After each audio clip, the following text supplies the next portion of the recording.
So, let's talk about pain, but maybe not in the way we're used to. What if it isn't a problem to be solved, but a language to be understood?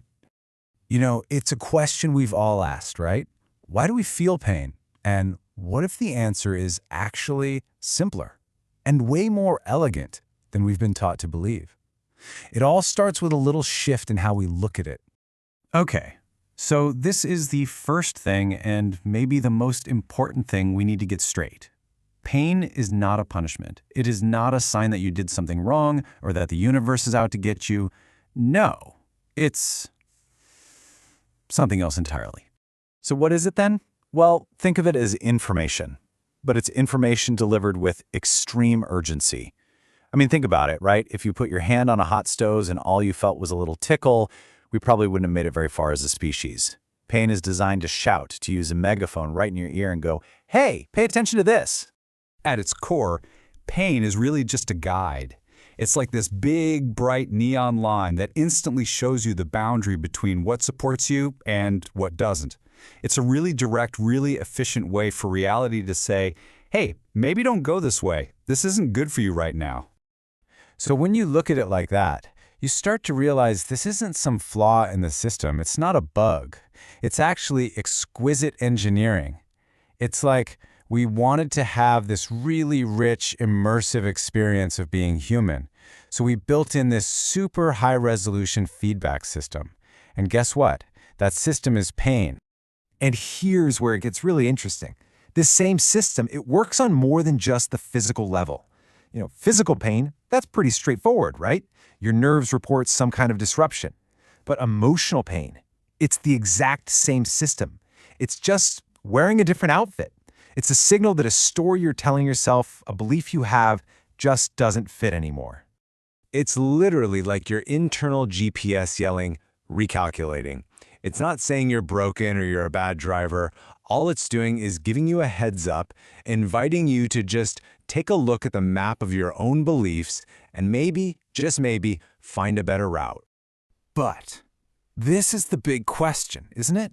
This is the tough part for so many of us. If it's just a message, why on earth does it sometimes just stick around? Why does it linger and become this repeating, chronic thing? Well, the system is designed to be persistent. That's the key. The message doesn't just give up and go away if you ignore it. It just keeps coming. So that lingering pain, it's not a malfunction. Think of it like an unread email in your inbox with a big urgent flag on it. It's just going to sit there, maybe even get resent until you finally open it. And there's kind of a gentle humor in how we handle this sometimes. We play a role in it. We often find ourselves wondering, gosh, why does this still hurt so much? All while we are, in a very real sense, actively poking at the bruise. We keep replaying that same thought, or that same memory, or that same critical voice in our head. And then we poke it and say, wow, yep, still hurts. Well, of course it does. The connection is that direct. The feedback loop is immediate. See, the system is working perfectly. The second we stop poking the bruise, that's when we give it the space it needs to finally heal.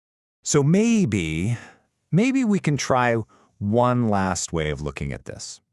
What if we stop treating pain like it's this enemy we have to fight all the time? What if instead we saw it as, well, a really dedicated, if maybe a little clumsy, assistant? I mean, think about this intern. They are working overtime, for sure. They have zero subtlety, none at all. The only tool they know how to use is that megaphone. But their whole motivation, their entire reason for being there, it's just to keep you in the game, to keep you safe and aware. They're 100% on your side, even if their delivery is a lot. And that's it, really. That's the shift that changes everything.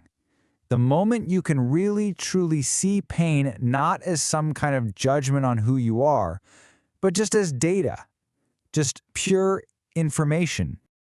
That's when it transforms. It stops being this scary threat you have to run from, and it becomes something you can actually listen to. It becomes your compass. Now, okay, it's a very loud, very demanding, and super persistent compass for sure, but it's a compass, and it's always pointing you back home, back towards your own well-being.